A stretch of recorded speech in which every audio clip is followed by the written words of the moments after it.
Okay, guys. So first of all, thank you very much for your support with our brand. We really greatly appreciate it.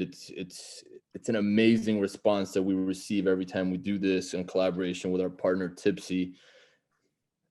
Everything was completely sold out. So I'd like to personally thank you for joining us tonight. We have a really cool master class, which I'll be doing with a dear friend and a very smart and well-versed sake and wine educator. His name is Lucas Dempsey. Lucas has first mountains of education behind him in wine. He's on his way to the wine som court, right, Lucas? Am I saying it right? Yeah, got a few certifications, certainly. One day, perhaps a master som, we'll see. And also, Luke is currently a part of the Som team at La Bernardin, which is a 3 Michelin star restaurant, top 50 in the world, part of the Sotheby's team, which is also outstanding wine program. So without further ado, Lucas, let's do it. Awesome. As Ness said, super excited to be here, and I hope everyone's feeling thirsty tonight. As Ness mentioned, we're starting with the Junmai 12 this evening, which I think is a perfect kind of aperitif or sort of entry into one's night. The 12, of course, is a reference to the percent alcohol in this specific sake, which hovers around 12%. And that's sort of an outlier in the world of sake, where on average, sake tends to sit right around 15.5%. And so you have much more of a lighter style of sake. One thing I think is quite remarkable with this one is, despite how sort of light-bodied and fresh the sake is, you don't lose intensity of flavor, and I think it strikes a really important balance there. Ness, would you agree about the Junmai 12? Sorry, I was muted. So yes, certainly the Junmai sake style traditionally is said to be the whiskey drinker sake, right? Because it has a little bit of higher alcohol content. It lingers a little longer. It almost has a chewy sort of component, which can become unpleasant if you enjoy it for too long. So what we're able to do with the Junmai 12 because it's 12% alcohol by volume, by bringing down that alcohol volume, we're able to keep all the characteristics, salinity, a little bit of that acidity, a little bit of that intensity without compromising the flavor. So you're spot on, Lucas. 100%. And one thing I think is worth mentioning is, despite the fact that this is sort of like the lightest bodied kind of quaffable of the sakes in the Heaven Sake lineup, it does have like a tremendous amount of complexity and a real savory edge, which I think is kind of unexpected. I feel like there's almost this real kind of mineral core to this one that I think is perfect for certainly seafood, things like oysters or clams, this sort of thing. But a beautiful sake, and I think something that's really refreshing that can be enjoyed, as an aperitif or maybe even poolside in nicer weather. This is your summer sake, exactly. It's clean, it's fresh, it's light. With this sake, I really, so it comes from and we'll get a little bit into it further down the presentation, but it comes from a prefecture, from the Hyogo prefecture, which is sandwiched between Kobe and Osaka. So the water's a little bit stronger, and you can kind of taste it as we progress through the rest of the range. So when I think of this sake, I think of fried rice dishes. I think of anything tempura, so anything fried. I think of any meat dishes. I think of any dishes with sauce, so anything with sort of a teriyaki sauce or something similar. This sake will be a good vessel for that. So 100%. Please feel free to swirl it around in the glass, stick your nose in there, smell it, taste it, treat it just like you would a white wine. And also, as we go along, if you have any questions or comments, please put it in the chat. What we'll do towards the end is we'll open it up and we'll answer the questions, and we'll get a little bit more interactive. And So as one more thing, Ness, and as you sort of alluded to tonight, we encourage, we encourage you to swirl your sake, get your nose deep in the glass if you are drinking from a wine glass, just to really try to experience as much of that sort of aromatic complexity as you can, because there is a lot of elegance here and a lot of finesse to these sakes. So. And as you see at the bottom, before we move on to the next slide, gold medal last year at the International Wine Competition in San Francisco, easily the most respected wine competition on this side of the world. And we also took the gold medal in 2019 at the Proof Awards in Vegas. So very well awarded and respected sake as well. So what is Heaven Sake? I didn't want to get into the story without pouring you something to drink. I didn't want you to be bored just listening to me talk. So that's why we started with the drink. So Heaven Sake is a Franco-Japanese collaboration. What makes us Franco? We took a world famous champagne maker. His name is Regis Camus. Regis is a legend, unbelievable guy. He's been the chef de cave at Charles Heidsieck, Piper Heidsieck since 1994. He's now semi-retired and only deals with the rare cuvee. So Piper Heidsieck has a high-end champagne and it's called Rare, which is essentially their answer to Dom Perignon. So Regis is now, again, semi-retired, and he fell in love with sake by traveling to Japan for work. So he always wanted to make a sake. So what we do with Regis is we collaborate with some of the world's best breweries. For the first one is the Konishi Brewery, which we'll get into in a bit. For the Junmai Ginjo will be Urakasumi in the Miyagi Prefecture, and for the Junmai Dai Ginjo will be Dasai in the Yamaguchi Prefecture. Finally, for Sake Baby, our latest innovation, which is the white bottle in the 300 ml, that's a collaboration with Hakuchika, which is also in the Hyogo Prefecture.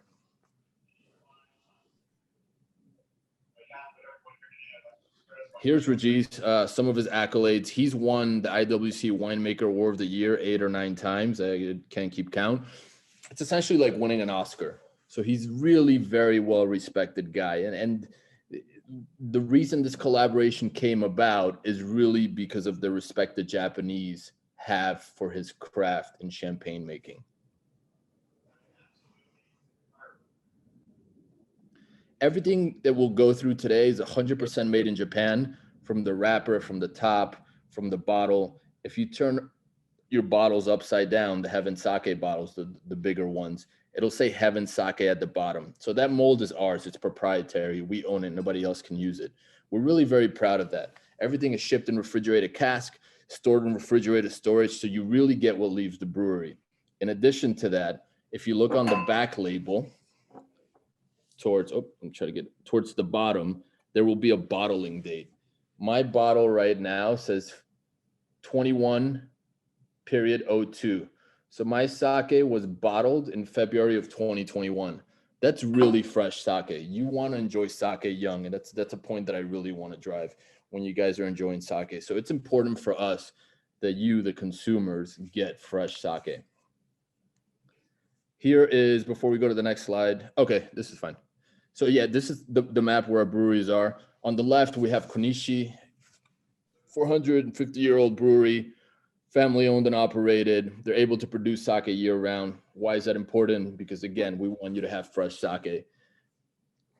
First brewery to have a woman president. Akiko-san will take over from her father soon, in the years to come, I would say, if it's not already in transition. Urakasumi in the center. That's the blue bottle. So Urakasumi is a really, really cool brewery. The guy who owns it, Saura-san, is somewhere between being very traditional and also very forward thinking, which is kind of Japan in one sentence. That's the experience that I've had when I've been there in any case. 300-year-old brewery, also family owned and operated. Just an exceptional brewery that makes unbelievable Junmai Ginjos. On the right, you have Dasai, which a lot of people are probably familiar with.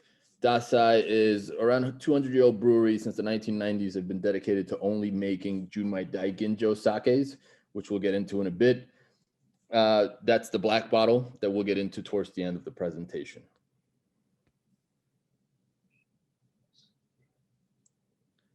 So what does Junmai mean? So you'll notice that all of our sakes have the prefix Junmai in front of it. Junmai literally translates to pure. So what does that mean? That the alcohol comes from within the fermentation. There's no added alcohol here. So it's you get what leaves the brew. Sulfite-free, additive-free, gluten-free, all natural, 3 times less acidic than wine. So you really get what comes from within the fermentation, nothing added.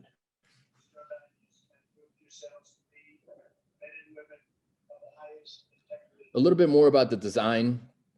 So we wanted to create a product that resonated with the Western consumer without compromising the Japanese heritage and quality. So what did we do, right? We made a bottle that you can recognize and a name that you could phonetically say. However, again, everything's 100% made in Japan. The seal, the triple hexagon. So on the left, you'll see a triple hexagon. That's to remind you of the 3 main ingredients of sake: rice, water, and koji. In the middle, you'll see the map of France. In France, they call France le hexagon. So that's us paying homage to our French heritage. You'll also notice that there is no kanji or Japanese writing on any of our bottles. However, if you look at our font and at the triple hexagon, you'll see there's uneven lines, which is the same way kanji would be drawn if there were kanji on the bottle. And then in the bottle design, we wanted to marry the timelessness of champagne and evoke the purity of sake, which is kind of why this looks like a water drop. Also, last year, we took the best design gold medal at the International Wine Competition in San Francisco.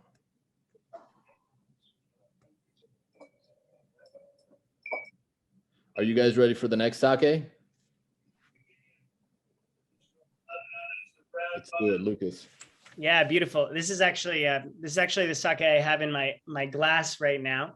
The Junmai Ginjo in the blue bottle, of course. This has, I've always been a fan of the entire Heaven sake lineup, but I've noticed that, now that I've had, a few years under my belt of drinking these beautiful sakes, I found myself gravitating more and more to the Junmai Ginjo.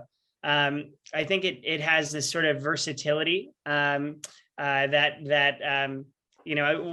all the sakes in the lineup are incredibly versatile, I would say that this has the most. I think it's for me like an incredibly energetic sake. I think, of course, aromatically kind of jumps out of the glass at you.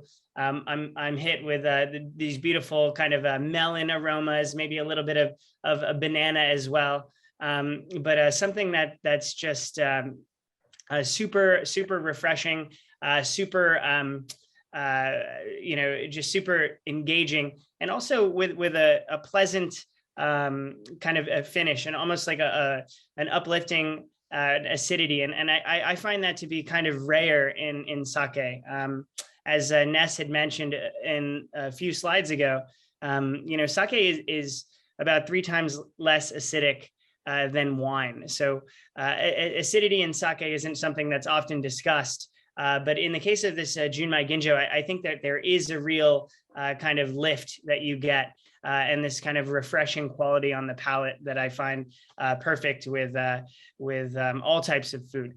Definitely something you can have with more substantive fare. Of course, it would work with oysters, things like tempura, but I wouldn't hesitate to do white meat with something like this, maybe like a roast chicken or something with a little a fuller of a flavor profile. As we mentioned, most sakes sit right around that 15.5% threshold. This certainly a step up from the Junmai 12. This clocking in right around 15%. So you have certainly a fuller, kind of a weightier mouthfeel to this one. If you're curious about some of these statistics on the right-hand side of this line on the slide, SMV is a sort of it's an acronym. It stands for sake meter value, and what that basically describes is the viscosity of a sake or its weight relative to water. So you'll see in sort of a +2, definitely a fuller expression. There is, of course, no sugar added to any of these sakes, but this one has a touch of residual sugar. Definitely a dry sake, but you have a little bit of that kind of a fruitiness that comes through after the fermentation is complete. Any additions, Ness, to this one? I know this isn't I know that you don't consider this to be your favorite child, but perhaps it's come to be mine, actually, the Junmai Ginjo. So yeah, I think you nailed it. In terms of the sakes, this is the one sake that really goes well with raw fish. So any nigiri, sushis, and sashimis, this is going to be the go-to. This is the one sake that really wins over our traditional Japanese accounts. And by traditional Japanese accounts, I mean the Masas of the world, the Sushi Nakazawas of the world, the Nodas of the world. So, sort of those high-end omakase places. And why does it win them over? Because it's one of the few sakes that actually pairs really, really well with sushi. There's a misconception that the sushi and sake is a thing. It's not always true. Usually when I'm in Japan with my friends, they're drinking either white burgundy or champagne with sushi because of that acidity. And this one sake is the one that, when you sip it, it hits you right up here in the salivary glands, and it makes you want to drink more, it makes you want to eat more. And that's a positive thing when you're drinking and eating.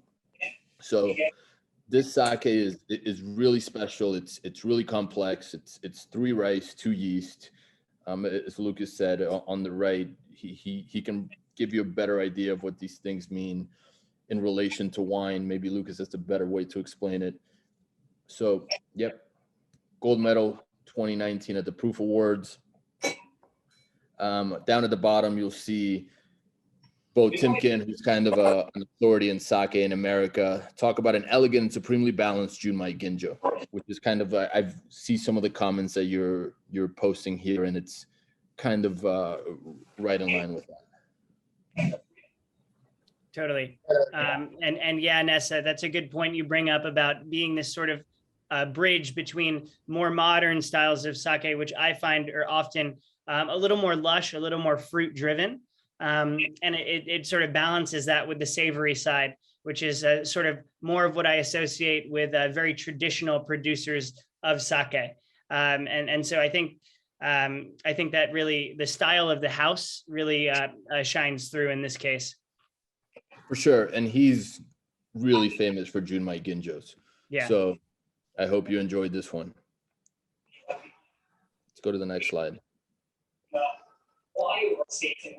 So Lucas, take it away, components of sake and a little bit of more of the technical stuff.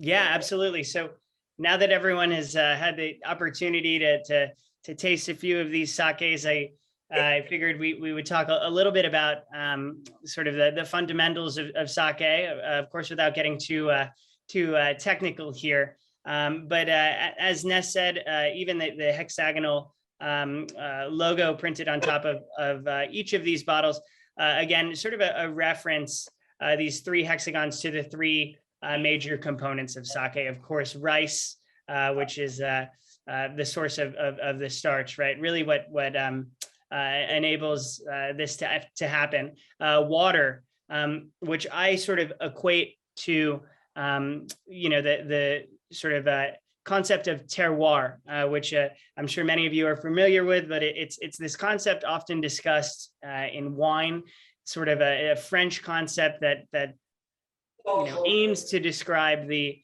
somewhereness of a place, right? It's everything from the in the case of wine, everything from, the angle of the slope to the wind, to the sunshine, to the climate, to the mineral composition in the soil.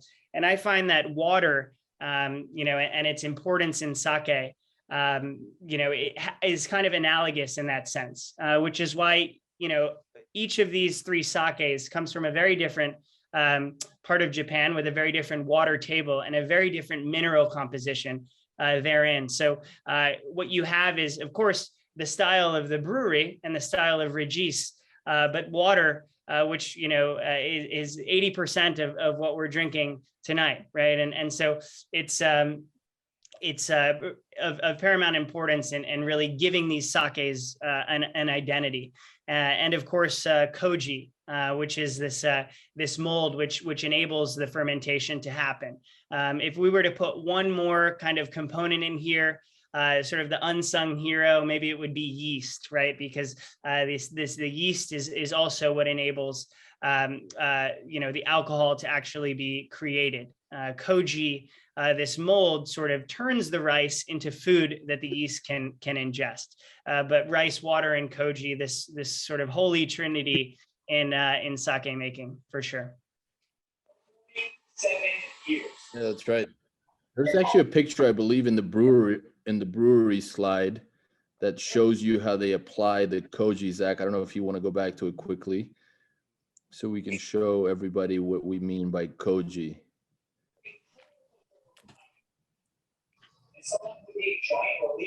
Yes, the Dasai one, yeah. On the right-hand side, you'll see the tojis. So basically what's happened here, they've cleaned the rice, they've polished it, they've cleaned it again, they've cooked it, they've laid it down in these rectangular sort of drawers that you see to the toji's right?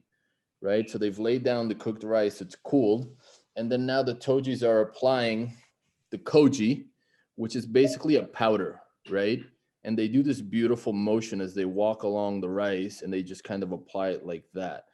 And then when you go to a koji room at a brewery, usually the ones that I've been to, there's a toji or an apprentice that actually sleeps in the room because when you're making koji, it's very sensitive to do. So the temperature has to be extremely well controlled. So there's a guy that actually sleeps there overnight to ensure that nothing goes wrong, because if it goes wrong, then you have to do it all over again. You cannot be used for sake making. It's just something I wanted to highlight. And also to add to Ness's point about, the attention to detail that this requires, it's also of paramount importance to sort of disseminate the koji equally so that all the rice is basically becoming saccharified, right? So that the yeast can ultimately, metabolize it.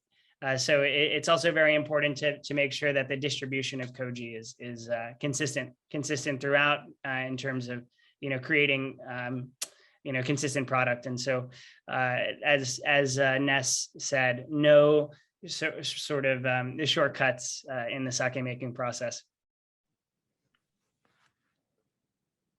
Let's go back to the other slide, Zach.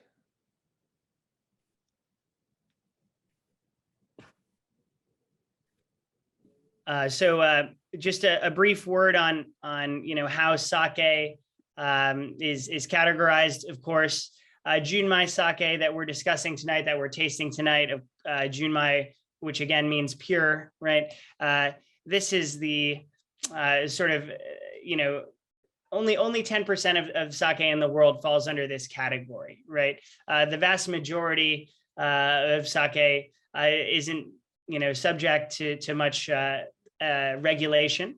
We see here as we get to the sort of top of this diagram that Junmai Daiginjo and Junmai Ginjo sort of represents only about 2% or 2.5% of the total sake production.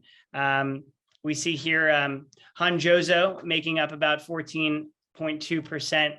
And as Ness mentioned, it is popular in many styles of sake to add brewer's alcohol at the end of fermentation.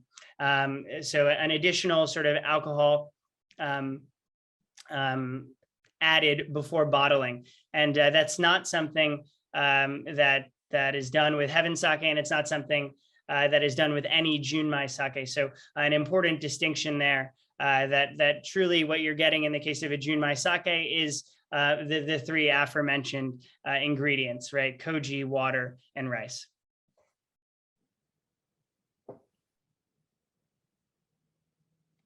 Another brief word here on we've used the word polishing a few times this evening, but what does that really mean?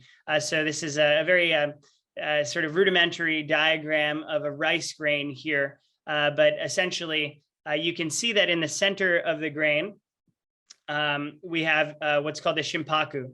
So it's the pure starch. And basically, this is where the flavor and the aromatics of sake lie. The heart. Surrounding that sort of starchy core are layers of lipids and proteins, which kind of can mute the flavor of sake. So when we're talking about polishing, we're talking about chipping away at these fats and proteins to get closer and closer to this shinpaku, right? And so in the case of a ginjo sake, for example, 60% of the grain will remain when the brewing begins, meaning 40% has been polished away from it. So we've taken 40% of the total sort of size of the grain, and it's been discarded, right? And that the goal there is to get as close to the middle and the shimpaku as possible. In the case of a daiginjo, which represents sort of the apex of this kind of quality pyramid that we're discussing, 50% of the grain has been taken away before fermentation even starts. And so these are legal minimums, right? So many conscientious sake producers will polish their rice to an even greater degree, but even to be labeled as daiginjo, 50% at a bare minimum must be polished. Then regarding our sakes, I think it's important before we move on that obviously we have a Junmai 12. It has a little bit of daiginjo in it in the blend. The ginjo also has a little bit of daiginjo in it, and our ginjo could technically be a daiginjo because we go down to 45%. So we polish away 55% on average. And then for our daiginjo, the minimum is 50, we go all the way to 30. So we actually polish away an extra 20%. So we polish away 70% on average of the rice for the daiginjo. And essentially what happens when you're polishing rice, the machine, it's pretty standard to get to 50%, but after the machines, it's basically a machine that moves up and down like this, like a net that delicately polishes the rice. So after you hit 50%, you have to slow down the machines because you don't want to break the rice. If you break the rice, then you cannot use it for sake any longer. So then to get to 30%, it's about an extra 2 days because you have to really, the machines have to be very delicate with the rice, which is kind of cool. Totally. And it also, you have to be mindful not to overheat, right? Because I know these machines can get hot, and also that can sort of cook off some of the aroma of the rice. So again, sort of in keeping with, the process of making sake, we spoke about the propagation of koji and how someone's sleeping in the koji room, right? So it really a very thoughtful process. Yeah, and then the cool thing about sake also, a lot of the breweries or whoever polishes for the particular brewery, those rice, that leftover polishing is used to either make mochis or rice cakes. So it's a really sort of eco-friendly way to make something. Nothing really goes to waste. They really use everything. Skin products too, I believe, right? Right. Ness? Yes. Yeah. That's a good one. Yeah. Even in Korea, there's a trend. They put sake on their face. That's funny. I was actually going to ask that. I've got to try that maybe tonight. So basically, just a brief overview of the sake making process and the heaven sake making process specifically. We see the propagation of the koji that we discussed before, and then the process of a fermentation and filtration, which is basically how every sake is made. But what sort of differentiates heaven sake from any other is this crucial step here, where the sake is blended by Regis. And so in champagne, in order to make champagne, there's a very there's a very important process known as assemblage, right? And this is the time after harvest, after all the still wine has been made, and before it's carbonated, right? Before the secondary fermentation of champagne, the chef de cave, in this case, Regis, will blend based on what he thinks is characteristic of the house, and what he thinks best exemplifies the juice from any given number of years. And it's a very sort of meticulous process wherein you're sort of tinkering with different proportions of different grapes and different barrels that may have come from different parts of the vineyard to find that perfect and harmonious blend. And so Regis applies this same kind of method of assemblage to the creation of his sake, sort of blending to find that optimal balance. And I think that's certainly unique. I know that to be unique to heaven sake, but I think it adds an extra dimension of complexity and finesse to the sakes that we're tasting tonight. And I think you can really taste the elegance. Yeah, for sure. Our sakes are fuller, they're richer, they're rounder, they're more wine-like, and that's that Regis touch. And that's really what makes them special. Additionally, when Regis goes to the brewery and works with the toji or the brewmaster, Regis doesn't speak much English. He definitely doesn't speak any Japanese. The tojis don't speak much English, and they definitely don't speak French. So then you have these two masters of their craft in their own time. They're tasting sakes, they're making sakes, they're blending. And then they have that aha moment where they kind of look at each other and they're like, okay, this is it. And that's essentially the magic of heaven sake and what you get in a bottle. Totally.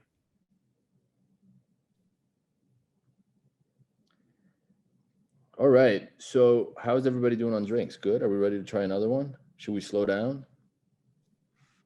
Never. Never. Amazing. I love it. Okay, so Lucas and I will do this one together. Junmai Daiginjo is, should we taste the sake baby first, Zach, you think, and then the Daiginjo? Yeah, that's probably a good thing to do. It's probably good to end on the Daiginjo for sure.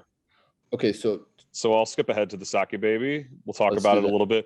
You guys don't have this one, but it's a new innovation for us. So go ahead and pour yourself a glass of Daiginjo, and we'll talk about this and then go back to it. So essentially what we wanted to do was we wanted to create something kind of fun and playful in a smaller packaging. So sake baby was definitely the way for us to do that. So it's kind of it's a play on different words. It's, sake baby, but it's also a small format. Still the same, same method. So it's still Regis and a brewery. This time we're working with the Hakashika brewery. As Ness mentioned, this is also in the Hyogo prefecture. It's probably about 20 minutes away from where Konishi is. So yeah, very close, same area. This is overall a more soft sake. You get more of the jasmine and plum characteristics. Definitely some more toasted rice that I'm getting from it. It's again playful, so think a little bit sweeter. A little bit sweeter for sure. So think sushi rolls, maybe pizza, a little pasta. What's really cool about the sake too is that the water is Miyamizu water, which is nearly pH, nearly alkaline. Sorry, not nearly pH, nearly alkaline. So the pH is 7.0. I believe alkaline is around 8, maybe a little higher.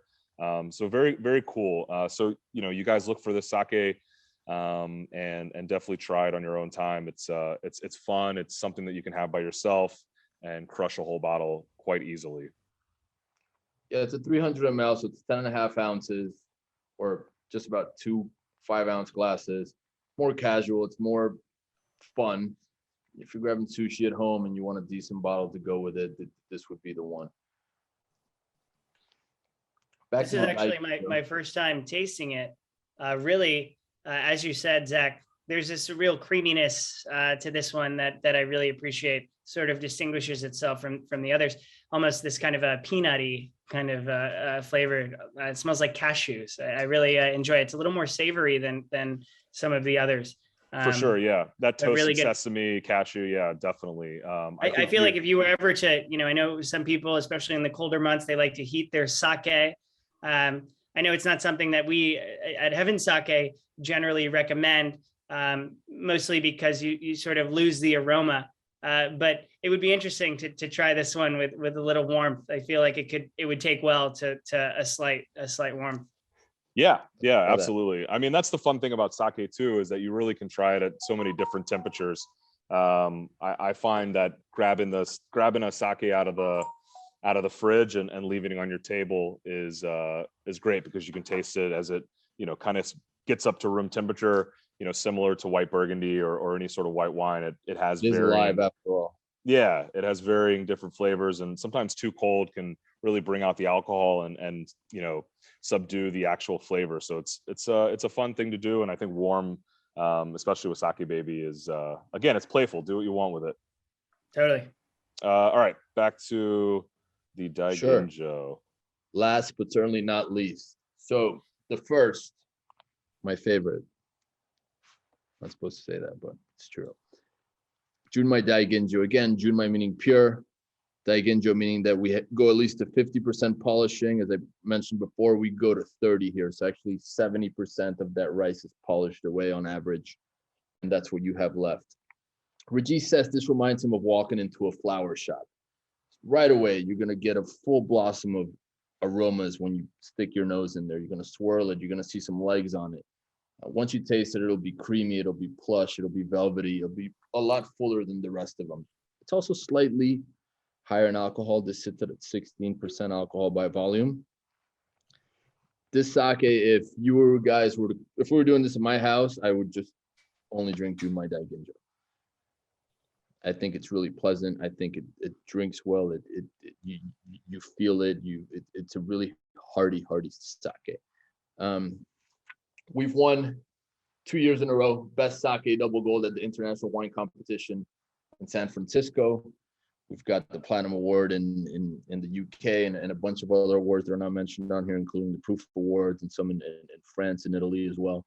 If we win this year, best sake at the International Wine Competition in San Francisco, we will be the first ever sake to get awarded a platinum medal, which is a pretty big deal. Be pretty cool. So root for us. The results are coming out in the next few weeks. This is the sake that I think of: uni, lobster, pata negra, parmigiano reggiano, anything really strong umami, some truffles, some caviar.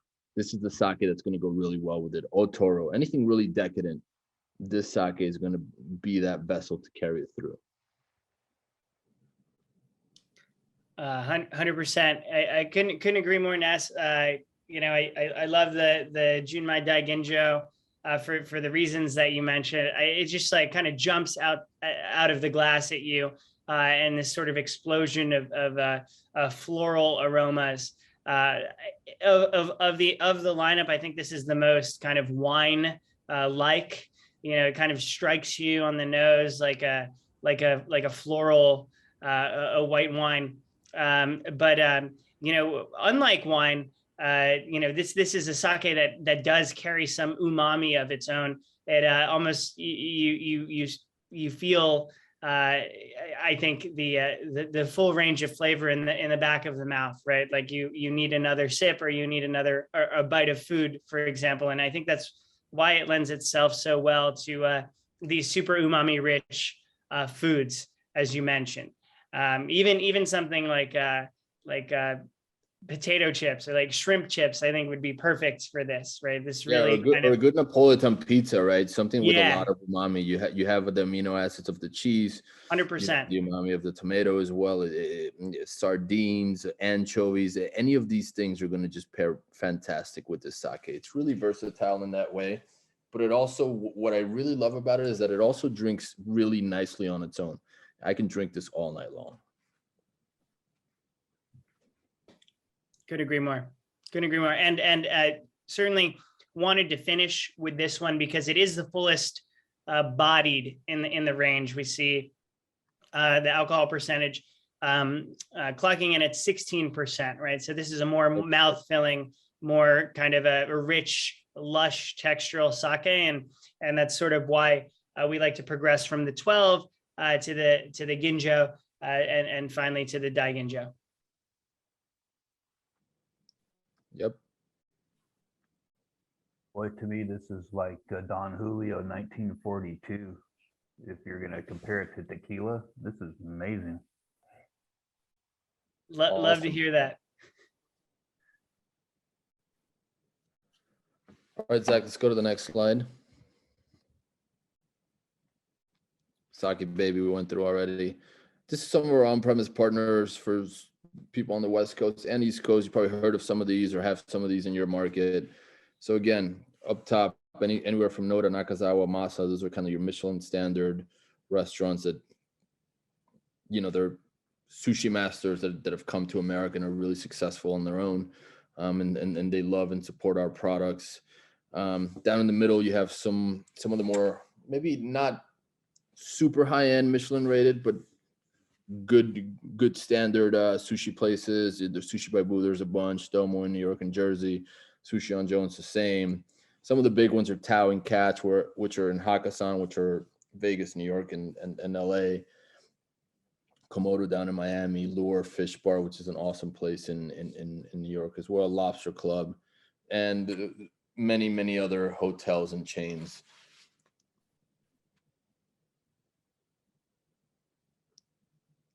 Some of the VIPs that we've come across on our brand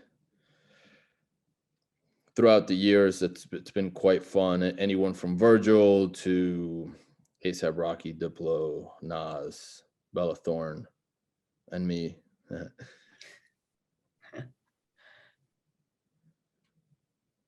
go to the next one.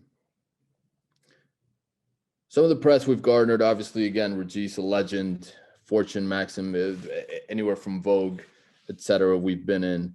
And what we're trying to do with sake in general is really push the category forward. There's plenty of room for everyone and every brand to come on board and play along. And the cool thing about sake is that everybody plays nice in the sandbox together. Everybody's very supportive. And it's quite nice to see in such a competitive industry like the wines and spirits industry.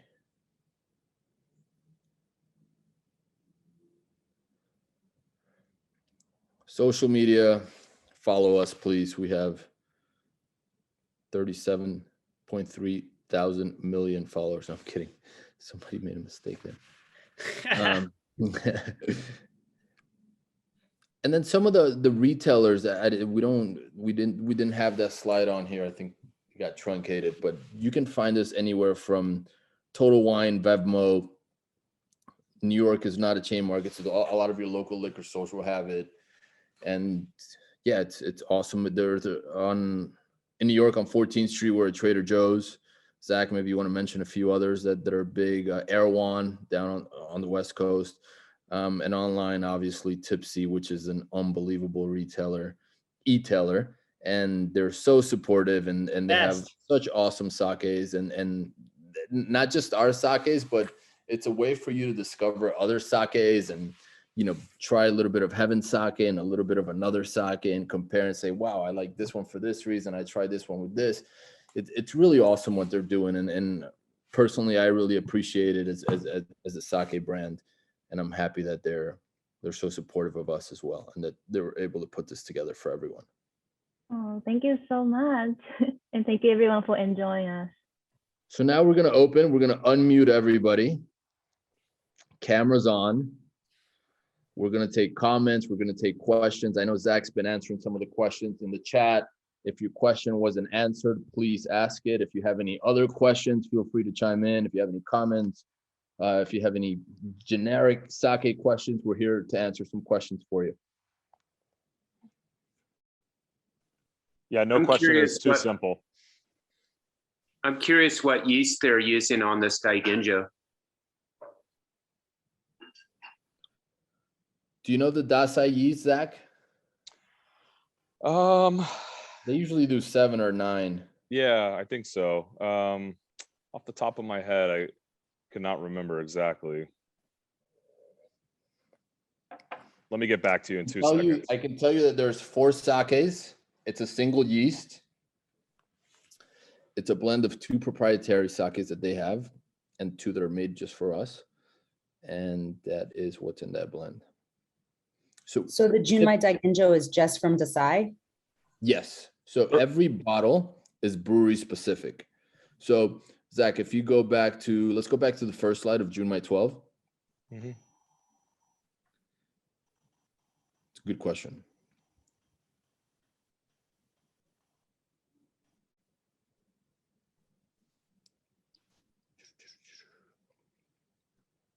So this sake, the Junmai 12, all come from the Konishi brewery in the Hyogo prefecture.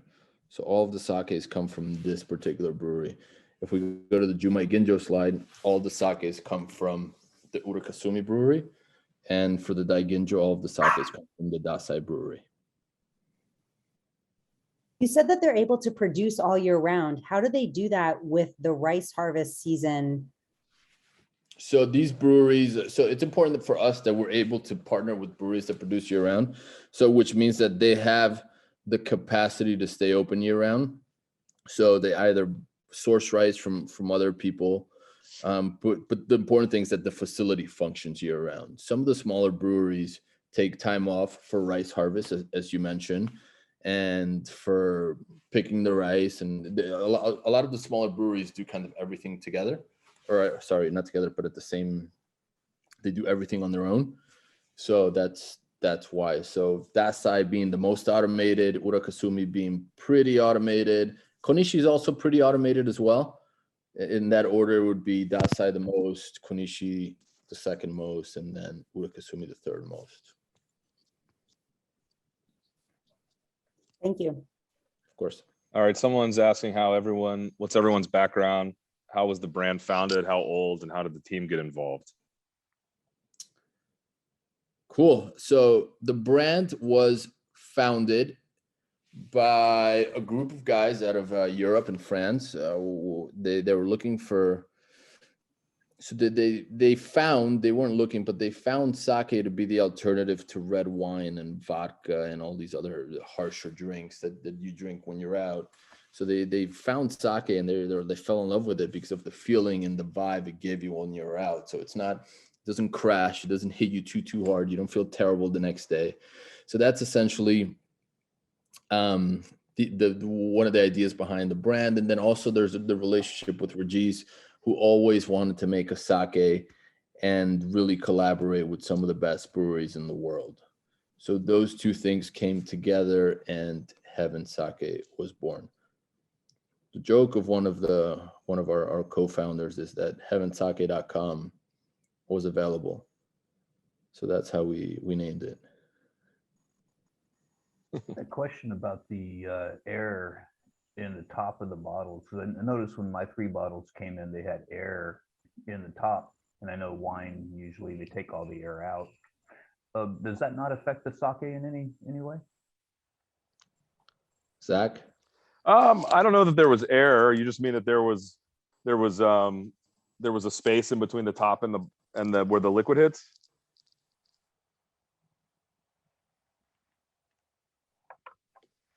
Is that what you mean? Yes. Yeah. Yeah. I mean, if you look at a wine bottle, it's usually not butt up against the cork. Oh yeah. Okay. Yeah. So there's no actual air. I mean, it's sealed tight. It's just that our bottle, so sake typically comes in 720 ml. Our bottle's a 720 ml, but since the shape, there's probably just a little bit extra space than maybe you would see from a different bottle. But yeah, no air. And also to add to that, sake really meant to be consumed young, as Ness had mentioned earlier. And so, when you have that kind of space or the ullage in a wine, that's what sort of ages a wine. But in sake, because sake is meant to be consumed young and fresh, really not too much of a concern, as these aren't being held for years and years as you would a wine. Yeah, that was what I was wondering. So there aren't really any aged sakes that are any better than a young sake then?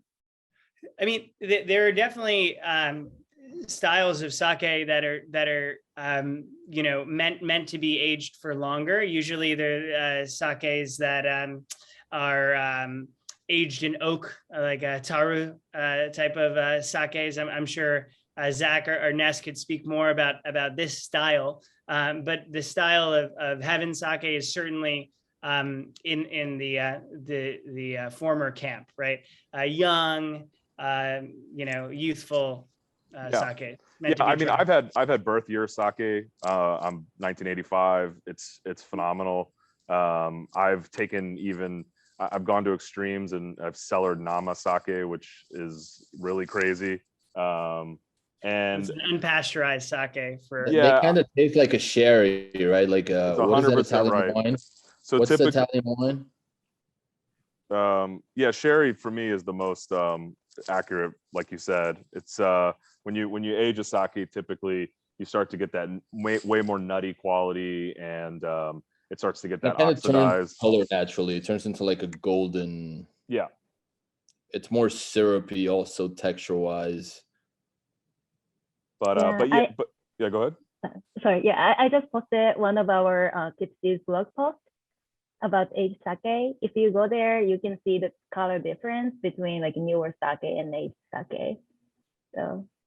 And it really makes for some, if you go to a really nice Japanese restaurant like Nakazawa, for example, but many other ones, and you do a sake pairing with your meal, it's likely that they're going to give you a koshu or some sort of aged sake with dessert, or with maybe the tamago, which he's very famous for.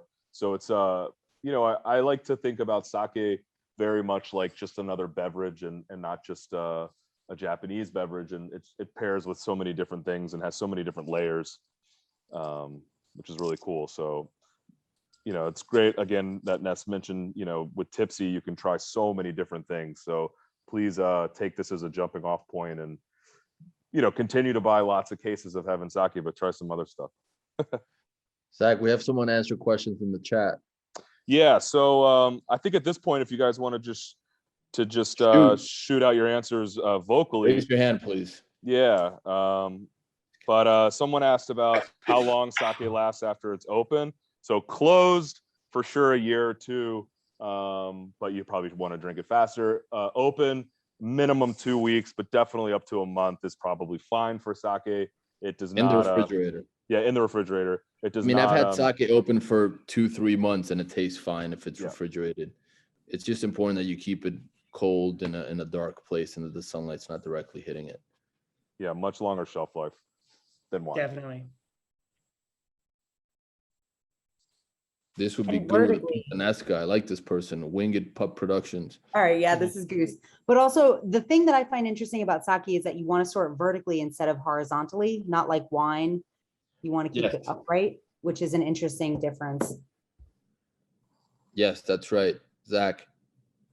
Yeah, I mean, I maybe someone has a little bit more info than me on that, but for me, I always stored it upright because of the metal tip on the cap. Most sake has a metal tip, and you don't want it interacting with that. Unlike wine, where if it touches the cork, as long as the wine's not, tainted, and now they have the DM corks, which usually are pretty safe. But I digress. Typically, you want to keep it up because of that metal tip on the cap. But if I don't know if Tippsy has other reasons why, or if that's the sole reason, but that's always why I did it. No, I agree with Zach. We usually keep them all standing up because of the metal tip. Yeah. Yeah, and wine is different because of the cork closure. So it's important to keep a cork exposed to the liquid because it can keep the cork moist, right? And when corks dry out, they tend to contract, and when they contract, they can let oxygen in the bottle. So it can be problematic in terms of having an oxidized wine. So yes, wine I would recommend storing horizontally, but sake, no harm in keeping these upright and for good reason, as both Mimi and Zach said. I have a question here. So the three sakes that we've tasted so far, looking at, so I think what I understand is that the total perception chart or whatever, the SMV acidity chart, they look like they're actually in a pretty tight, like like area of the middle of the chart? Are there things that are like particularly interesting that are sort of like as you go much further out into like the dry ridge or like the area that are like, you know, much higher and like the on the total acidity or like much further out, the things that you might recommend that are like sort of, you know, it might be in a comparable kind of range of like complexity and you know, price point, things like that as to what we've had tonight? Yeah, I'd have to look on Tippsy's website, but there are sake that are on the extreme that taste like Sauterne or you know, very, very sweet, you know, late harvest Riesling. It's just unbelievable. And then on the other spectrum, you know, so ridiculously bone dry. So plus minus 20 is kind of what you're looking for. But I would bet, you know, dollars to donuts that Tippsy has some of those on their website. But yeah, some of the really, really amazing sweet sakes I've had from Katsuyama, they make just it's hard to imagine that it's sake because it's so unbelievably elegant and sweet. And yeah, so I hope that answers your question. Mimi, Lucas, do you have any particular recommendations from your experience of like specific ones that you might recommend to start with?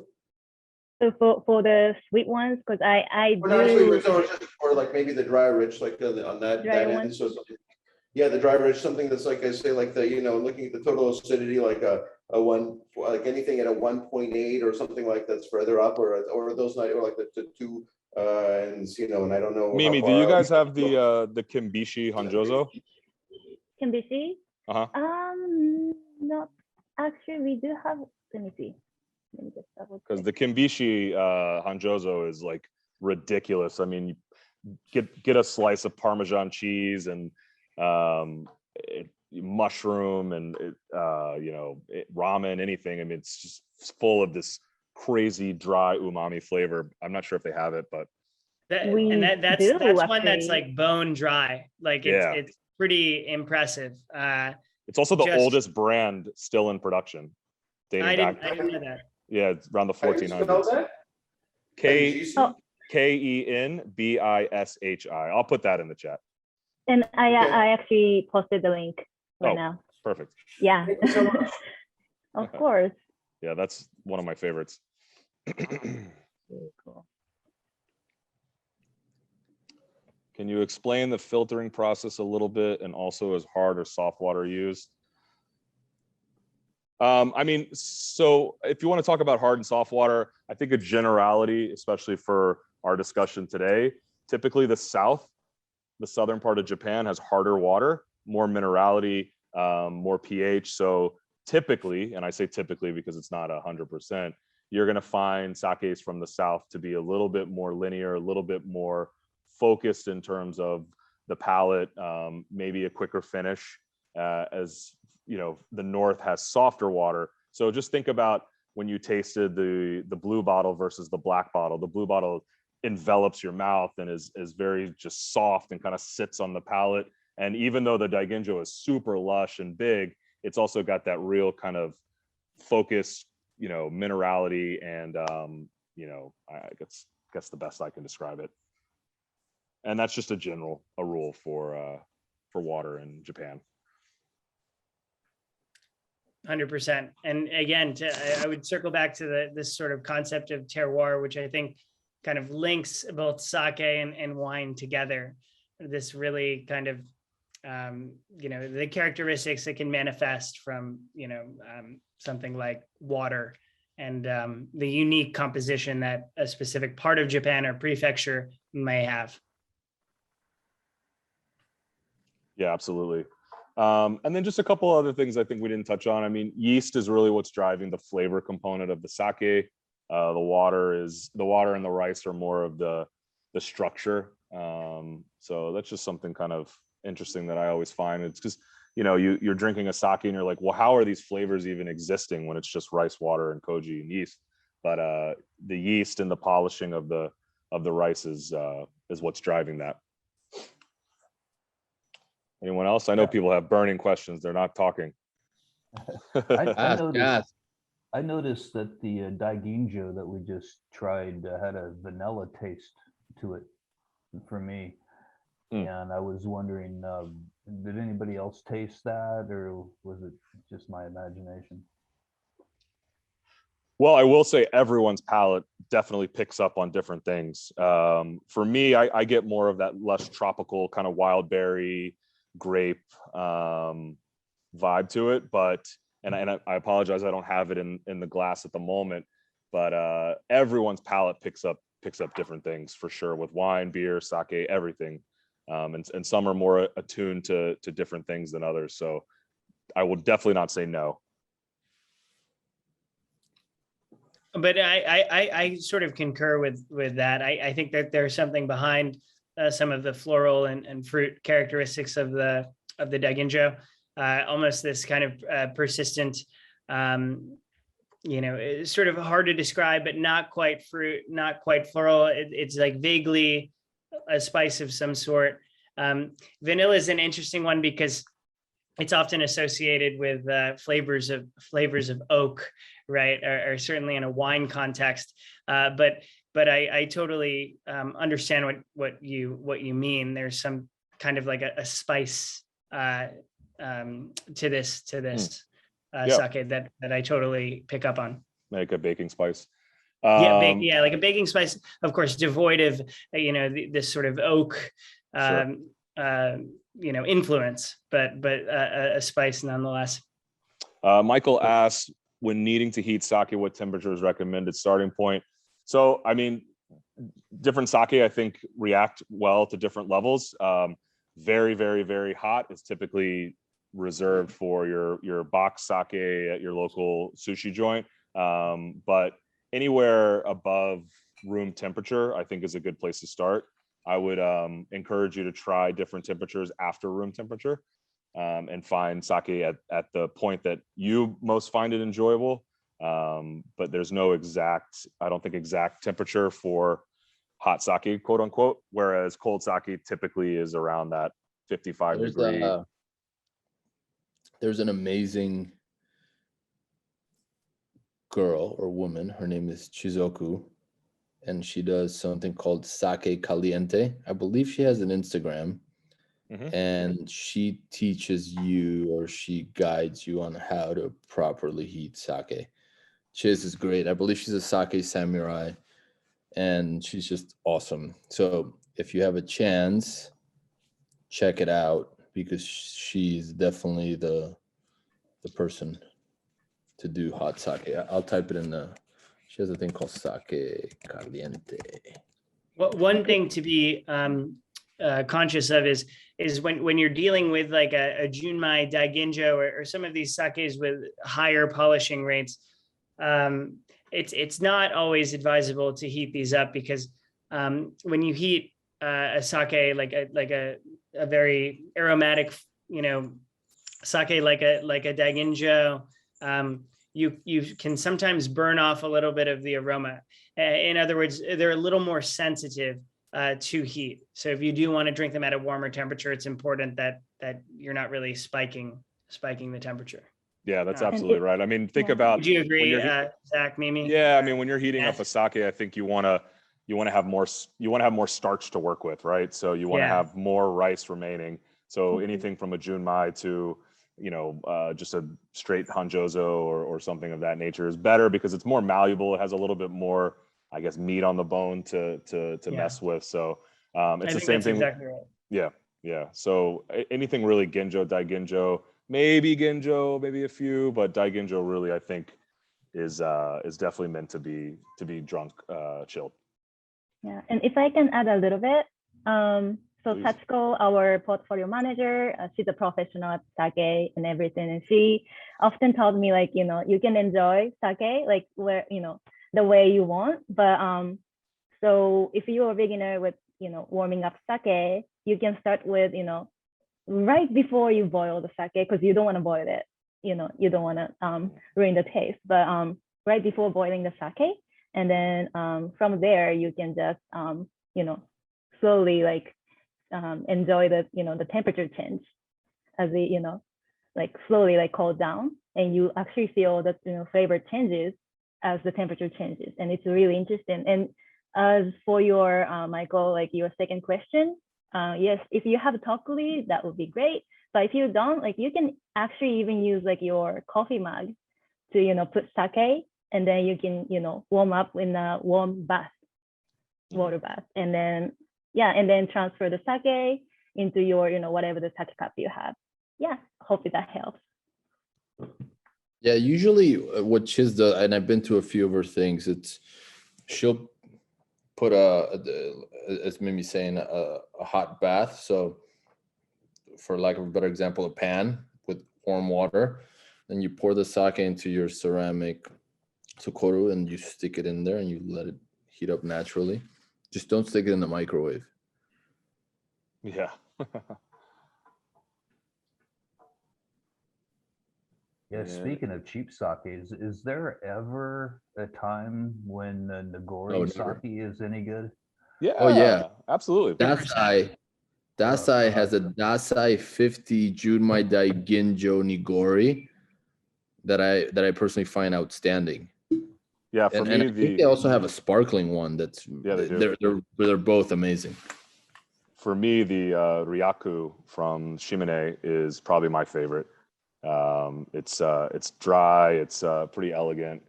It's called Dreamy Clouds. Yeah, I ordered some from you guys recently, and I think it was like $35 for a bottle, and I accidentally bought it because I don't normally like it. And man, I just poured it out. It was just god awful, like sweet, and I don't know. Try the Dasai. Mimi just put the link in the chat. Try it's really good. It's really delicate. It's nice. Yeah, I think the other one I really like is the Tozai, which is that's a good one too. Yeah, and that Tippsy often has for super affordable. Tippsy's the best. Mimi, you're number one. Thank you so much, guys. So one more question here, totally like not in the normal usual questions you've been asking, but do you like use sake for cooking, like good sake for cooking in any ways? And if so, like any, are there any recommendations about that, things that, it works, it doesn't work with? Because, like with wines, I've always like heard like, don't cook with a wine that you wouldn't drink. Like don't pour the cheap wine in somewhere because it's just going to be that cheap wine. Like do you, does sake work for cooking? Yeah, sake is very important in cooking. I think Cheesecake Factory buys the most sake of any place in the entire country because they cook with it. But that being said, it's not expensive sake. So typically go ahead. Sorry, we should go to Cheesecake Factory. No, I'm just kidding. Sorry. Go ahead. No, I wouldn't put expensive sake to cook with, but you don't have to go cheap. Just a nice junmai, nice hanjozo to cook with. But yeah, sake is good marinade as well. Yeah, I would highly recommend the sake kasu for marinating. You can't get much better than that if you can get your hands on it. Yep. What is it exactly? The kasu, the leftover from the brewing process. It's amazing. Like a 5-day marinade on a black cod, you can't get better than that. Trust me. Sure, like that traditional, the old Nobu recipe with the black cod mirin sake kind of thing. Yeah. Yeah, it's. Okay. I mean, I guess I was associated with that old Nobu recipe. It's the first place I saw it 20 years ago. So, but yeah, okay. Yeah. Got it. But yeah, is there like other fish? There's like so fishes and marinades. Are there other things that you do ice with cream. sake? They're like, what's that? You can use kasu with ice cream. The Ness was talking a while back about the leftovers that will go into mochi or miso, etc. But yeah, kasu and ice cream for sure. You can use sake on a marinade for like red meat also. I think it works quite well. I mean, it adds this sort of amino acid component to. I would imagine, Lucas, there's a bottle of sake at Le Bernardin. I mean, there's for some sort of cooking, at least if the chef gets like a wild hair or something. No, totally. It's something I've seen before. Yeah. Not on the menu currently, but it's something I've seen before for sure. Yeah. For sure. And in Japan, when you do hot pot during winter, you can use sake too. Like you can pour sake into the hot pot with the fish sauce and stuff. It's really good. Nice. Yeah. Getting hungry. Yeah. I know. Sake and fondue. Wow, I like that. I like that too. Yeah, it's really good. Hanjozo use. Let's do it. So there's a lot of people that haven't asked questions. I would like to hear from some of you. Don't be shy.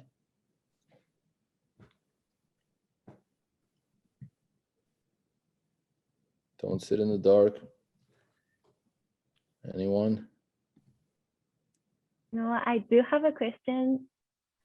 Is that okay? Dasai, they are building their facility and brewery in New York right now, right? Yes. I was just curious, like if you guys plan to have any collaboration with the New York brewery in Dasai. So the New York brewery was supposed to open, I don't remember if it's 2016 or 2018. Obviously, we've had this thing called COVID happen. I don't know if you heard of it, but it's been like a thing. They've been pushed back quite a bit. And I don't know where they stand with their current opening, but when the time comes, we don't know if we're going to do a domestic sake, but Dasai is a great partner, and we'll certainly explore any conversations with them if we ever do anything domestic. I see. Yeah. I live in the Napa Valley in California. Yeah, are there any sake breweries Say what? out here anymore? I live in the Napa Valley in Okay. California, and I was wondering if there's any breweries out here anymore. I don't know. There was somebody in Berkeley for a while. If you go to Oakland, they have Den, DEN. Yeah, you got Den in Oakland. That's only 20 minutes from. Well, I don't know how far Where's Napa is. Where's the other American, Momoa or Momakawa? I forget where they are. oh, I think they're in Oregon. So not. There's one. Yeah, there's one in Portland. Yeah. Or- But We Den got in one Oakland Texas, is supposed to be very good. there's one in Nashville. We got one in Brooklyn that's pretty good that I like. I happen to think they're probably one of the better domestic sakes that I've tried, and they're all Nama. Is I that think they're all Karu? No, it's called Brooklyn Kura. Oh, Yeah, wait. they do it. They do a great job. They really Yeah. do. Yeah. They're All Nama Nama, or all Nama Genshu. unpasteurized sake. Yeah, I happen to love Nama and Nama Genshus and Nama Namas, so it's a taste preference. But I honestly I think they do. Out of the domestic ones I've tried, and I think we've probably tried them all, Zach. Yeah. They're probably my favorite. Yeah, so Brooklyn Kura has a Kura, so they have a brewery, an actual brewery in Brooklyn. I forget where they're It's located. in Sunset Park. It's part of Industry City in City, yeah. Yes, Japantown. exactly. Yeah. Industry City. Great Um, Japanese market as well. Yeah.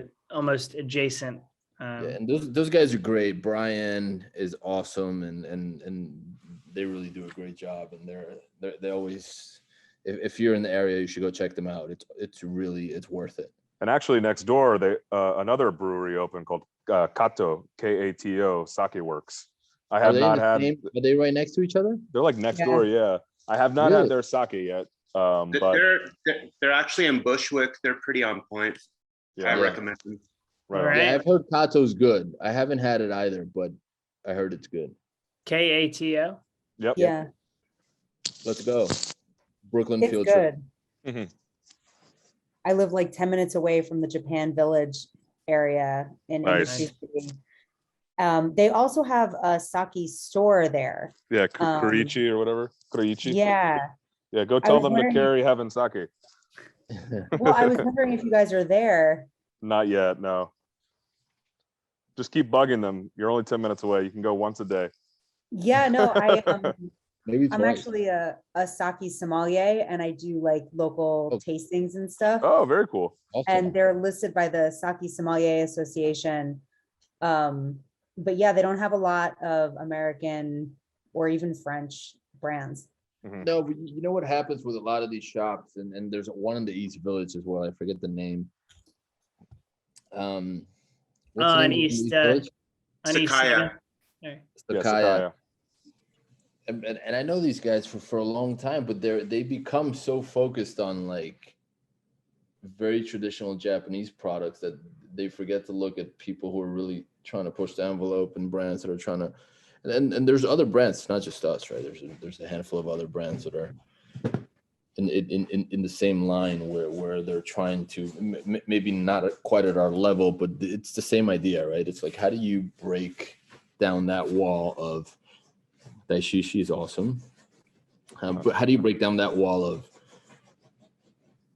the kanji on the bottle? They're like, oh my god, like I love this sake, but I have no idea what this bottle says, or I don't know how to say it. They don't have it at the local liquor store, so they get so in tune of this really traditional Japanese stuff that they forget to support people who are also really trying to push forward the category in a major way. And that's just kind of what happens, you know, but we're at some of the best. I mean, Tippsy, True Sake. What's the one in Hawaii called? Sake Shop. Sake Shop. I think those are the real, when it comes to leaders in the industry, those are the people to look at. And if you're in San Francisco, you should definitely stop by True Sake. And if you're in New York, you should definitely go to Sakaya. It's a great shop. Yeah. What do you guys think of Wee Sake? I have not had it. I've seen it, but I have not had it. It's weird. The can. It's the can. So expensive for not a Is good it? reason. Wow. Oh my God, yeah. It's like when you have to have it shipped to you and you have to buy a bunch of it. So it works out to be like, I now own 30 cans of like $8 sake. Give it to the neighbors you don't like. I done. I bring it to tastings as like the thing that you shouldn't drink.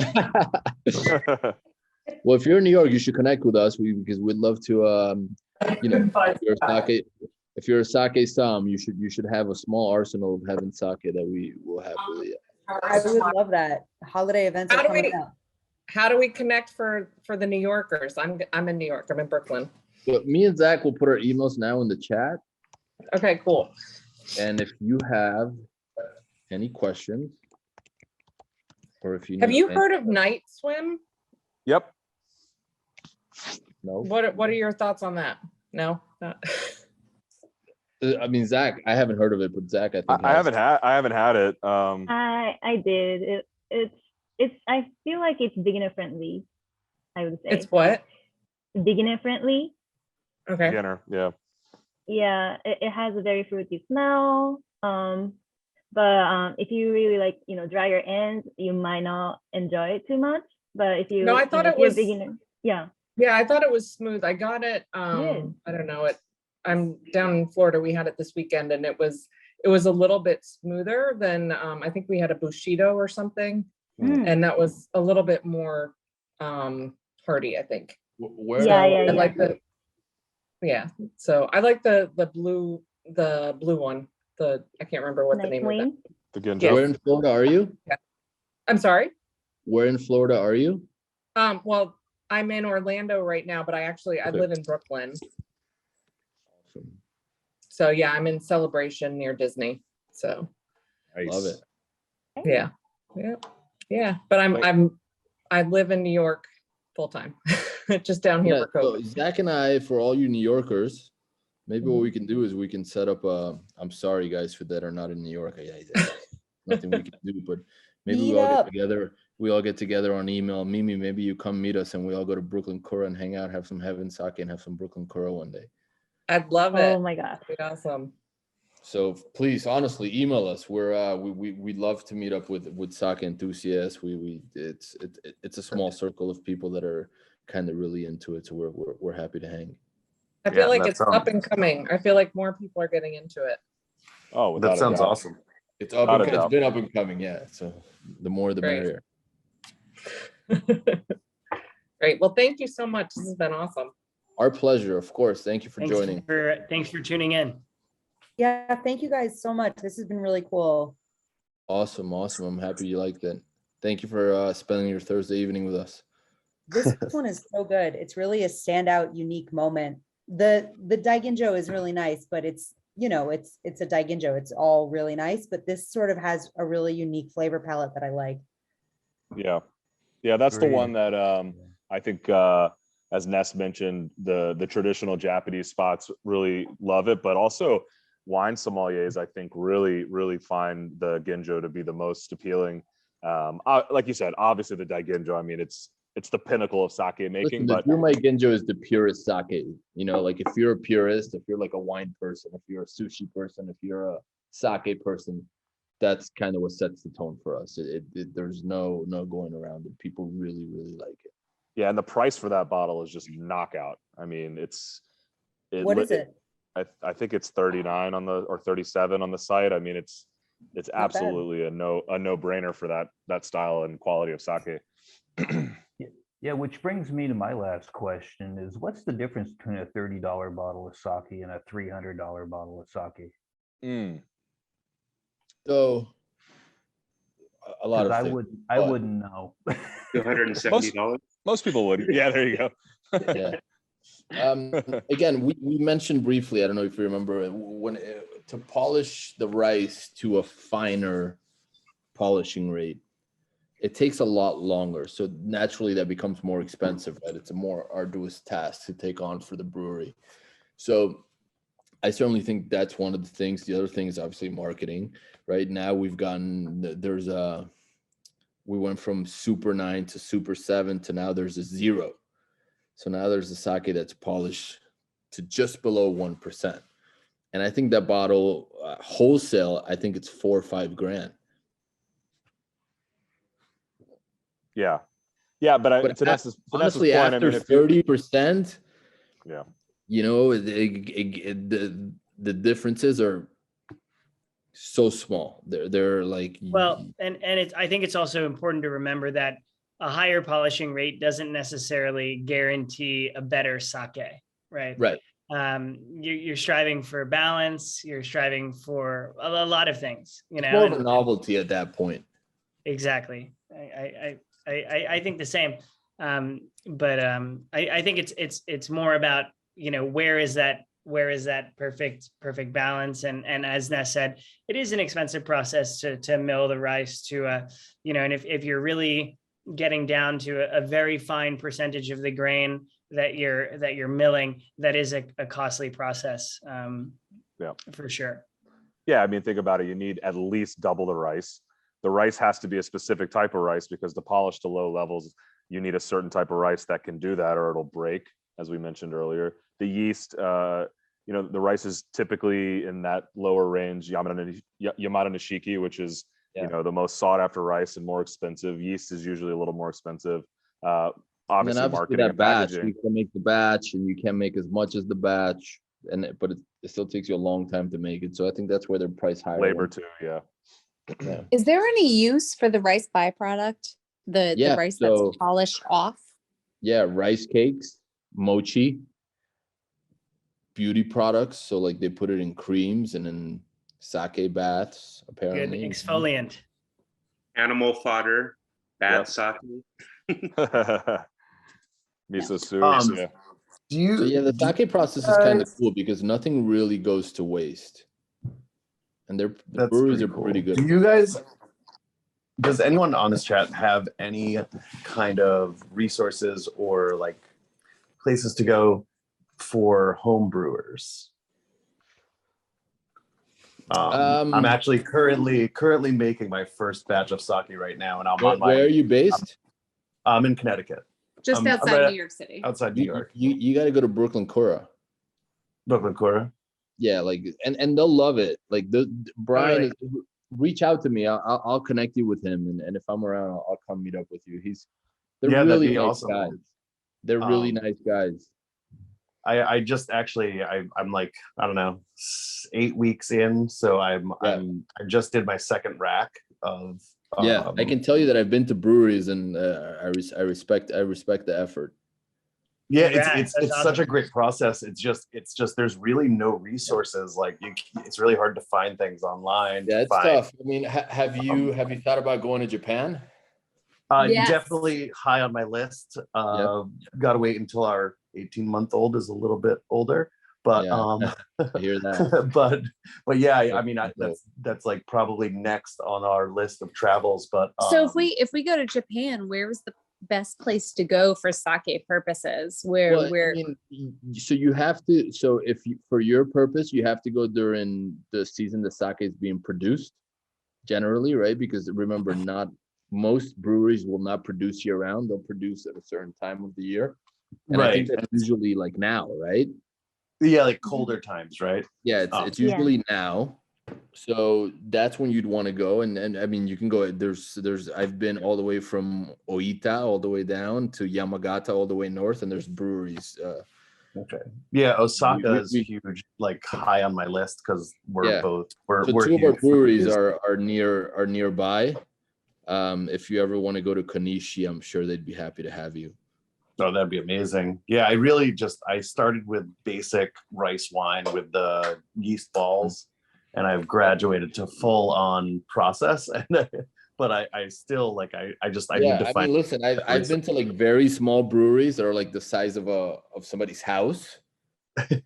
and the process is so elaborate, from changing shoes, from going to this room to that room, to the koji room being temperature controlled, to it's Yeah, I didn't make my own Have you- koji. by the way, have but you watched the movie The Birth of Sake? No, but I'm Yeah. going to.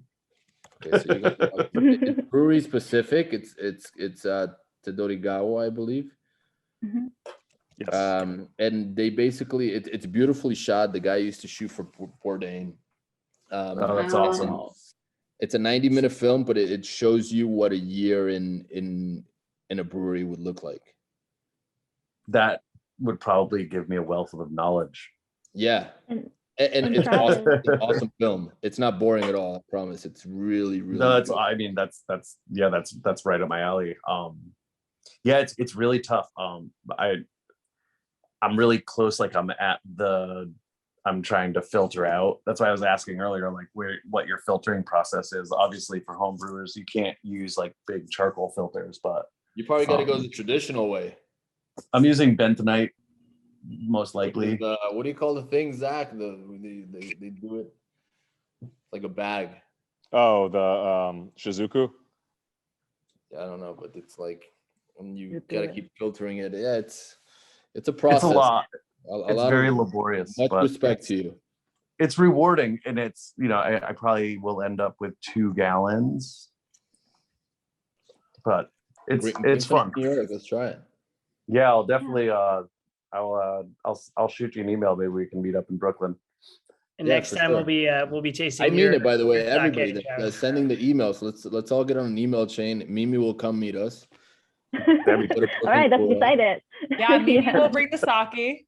We're Oh down. yeah, why not? And Travis, are you in our Facebook group? There's a Tippsy Sake Facebook group, and I do remember Yes. there are a few, few fellows who actually make, sake at home. Oh, So okay. maybe, I'll check it out. yeah, please. I'm just gonna post it right now. Yeah. So Awesome, maybe you thank can you. just, throw out the question there. Thank you. What's everybody's favorite sake right now, other than these 3 wonderful examples? Haven't Sake Juma Daigenjo always and forever. I also love Namas, and Nama Genshus. I like the what's the one with the penguin on it? Icebreaker. I like Icebreaker. Oh yeah, You- Icebreaker's fire. If you love Namas, you should come to Santa Fe, New Mexico. I want to come to Santa Fe, New Wait, Mexico. wait, why is that? Why is that? Why? Because my boss imports a lot of Namas. Oh no way, my parents live in Santa Fe, so. Come to 10,000 Waves in Izanami restaurant, and yeah. Oh, my I've God, been to 10,000 10,000 Waves actually. It's is- a beautiful restaurant. Look me up. Cute. 10,000 My Waves is the boss- best place in the world. Yeah, Yeah. my boss Wow. is Floating World Sake. Man, I I've was just been for many I was years. just in Arizona. I was so close. This is my favorite Genshu right now. Oh, Zach, it's you can't go backwards. without me. Oh, Nicola. Okay. What is that? Wakataki. Oh, Wakataki. Wakataki. Demon Slayer. Yeah, the Demon Classic. Slayer. What is that? What is that? A Great one. Daigenjo or what? Yes. That was our first sake that like got us into sake. Was It the was a Demon lot Oh of my God. people's. Same. So by the way, Yeah, we've had Demon that. Oh, Slayer, same. Okay, great. I'm so happy that everyone. Demon has Slayer this was a experience. lot of people's first sake. and it's Not my really first, good. but It's delicious. really good. Well, and the best part is we had it like Tao. So like it's totally like, Yeah. you Oh, know, Tao's like, awesome. the What most was that? ridiculous place to have your first Sounds sake like this. experience, but yeah, Yeah, it's just to do my delicious. daiginjo, but it's like yellow And and now when you go to Tao, you can have heaven sake instead. Oh, 100%. We wouldn't do anything different now. Love What that. about this No, one? but yeah, This is Demon Slayer's oh, I like that guy. great sake. this one. You like it? Okay, good. I was I worried. I was mean, like, oh, you I know, think it's good. It's I like like it. a sweet good standard. When you're at a restaurant and they have that, that's kind of like a good nigori to grab for You got there, ramen. Lars. Yeah, I Love actually just that. drink it at home. I like it. I've been sticking with that there, but Yeah, I I'm mean, kind listen, of obsessed I with think that koi one. the cool thing about sake in general is that there's no definitive answer, right? It's like it's really up to you and what you like and how you perceive it, right? Like sometimes you meet wine people and they're like very no, like this is it. Sake is not quite that way, right? It and that's what I really enjoy about the industry, aside from obviously like having a sake business and being somewhat of a cool, successful brand, but everybody within the category is very open and very receptive, right? And maybe it's because we're all at the infancy of it. And then at some point, like people will become obnoxious about it, but it hasn't gotten there yet, which I personally really enjoy. yeah, I'd agree. I like that too. It's like, who cares if you buy a shitty sake for $30? You're like, never drink it again, whatever. I mean, you know, $30 is kind of expensive for me too sometimes. Oh, wow. Mimi, you're being, I know you drink expensive stuff. I can tell. She only drinks Beyond. Yeah, If you buy 6 bottles, she has the allocation of all the 00 in the country. Yeah. Yeah, I thought this one was good for. I think it was around $30. What do you got that? Shirakabegura. Okay. Yeah, got this for Shirakabegura from Takara, right? Yeah, That I was think pretty so. good too. Yeah, Mhm. for the price, I thought it was excellent. I agree. Michael Lavoli, have you asked any questions? Oh yeah, all right, you're on there. I see you're in the chat. I'm gonna start picking on people. Let's see who else we got on here. Question: will the chat be like saved? Like how do I access it after? Copy and paste. Yeah. I don't know that it'll be been saved. on I it. think we have it saved, and I think our tech guy can get us all in on email. Zach, is that right? I know for sure I'm gonna share with Tippsy the presentation. I think the good. chat as well, but if there's anything really key, I would Let me just save put my it. email again. But I think Yeah, I think we have a tech guy who can get us all together. Yeah, I'm sure. I'm gonna put Zach's email as well. I'm just over here looking at 10,000 waves. Yeah, dude, it's so good. I spent like 4 days there and I lost my mind. It was like Wow. so good. Okay, we're gonna have to open New Mexico. Yeah, right. Yeah. Done. Let's do it. And the food was crazy. Yeah, it looks awesome. And we just got a new sushi chef that has 40 years experience. So What? Oh wow. Oh, New Mexico. You know, baby. now I don't know about whereabouts everybody is, but like in New York, every block there's a new omakase place. Yeah, but they're all like $80. How good can it be for $80? Well, some of them Some are of like them are good. 150, right? Like $80, like I'm in, but like 150, like Nakazawa is 150. Yeah, but like Like that, if I'm gonna feel spend like- 150, I'm gonna go to Nakazawa because I know it's gonna be really good. exactly. But like it's the sushi thing is, and it's kind of cool for the sake category, right? Because now everybody has this sort of notion of like, okay, yeah, there's an omakase place, we have to have good sake with it. So it's kind of cool for sake, but it's really a thing. It's a trend that's happening. It's popping up everywhere. I think Sushi on Jones does an amazing job for under $80. Yeah. Like honestly, they really They Sushi do actually. on I was there Jones. recently. It was awesome. I agree. Yeah, the I mean, last 2 or 3 omakase experiences I've had have been at Sushi on Jones. And Yeah, I mean, if you're $60, they do a yeah, great job. 58 Okay. bucks for 12 courses, 105 for 20 courses, and it's really quality and a fun Yeah, he buys experience. good fish. Yeah. That's funny. I don't often believe it. I went to one in LA that was like maybe the best like fish experience I had ever had in my whole life. And it was like stupid expensive in Beverly Hills and like dumb. Was it Naka? I'm In No, trying Naka's to look not it up. Beverly Hills. Oh, it's not. It's Narizawa. It might have been that. There were like 6 spots and it was like $350 or something insane. And Yeah. like, I mean, it was one of the best. It was a client that brought me there, and it was one of the best meals I've ever had. But Call me when you have their clients bringing you sake menu- places. I mean, but their sake tasting was horrendous. Yeah. It was really bad, and I was like, "Wait a minute, why have I like?" I had just sort of become this summer. I had just sort of become the sommelier, and I'm like, "I've tasted every one of these. This is a $25 bottle. What's going on?" Yep. I felt Yeah. the same way when I was in Chicago and ate at Kaizen. Great food. Awesome. What do you eat in Chicago?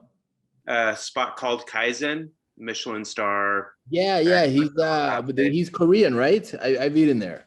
Yeah, It was the food Yasu. was on point, but the sake list needed some help. Yeah. I remember eating there. I just remember eating there, but I don't remember it being like, wow, unbelievable.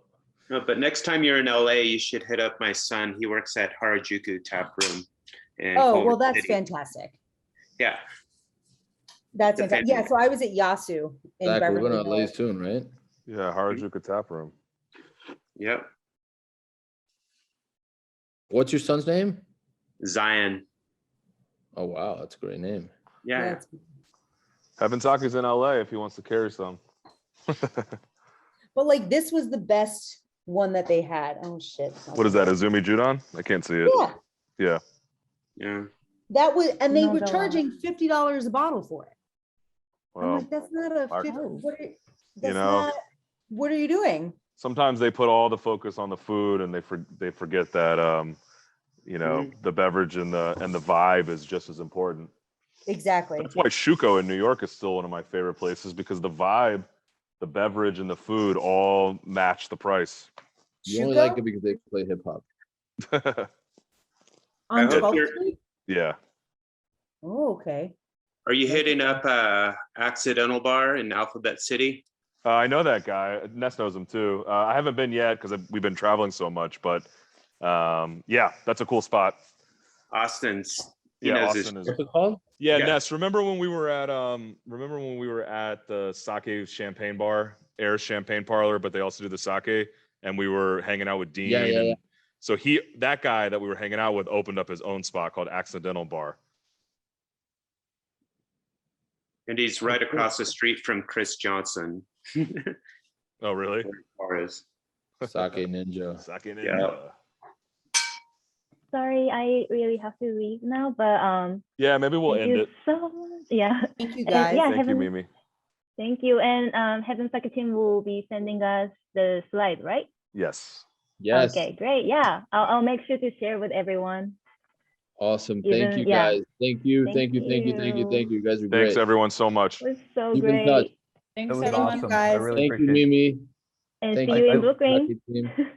Yeah, Thank let you you. guys my email if you want to put me on that chat. Thank you so much, Absolutely. everyone, Of course, for Larry. See you attending. guys. Thanks, Mimi, Lucas. thank you. Awesome. Guys. Come Thanks, by. everyone. Bye, guys. Hope to Bye.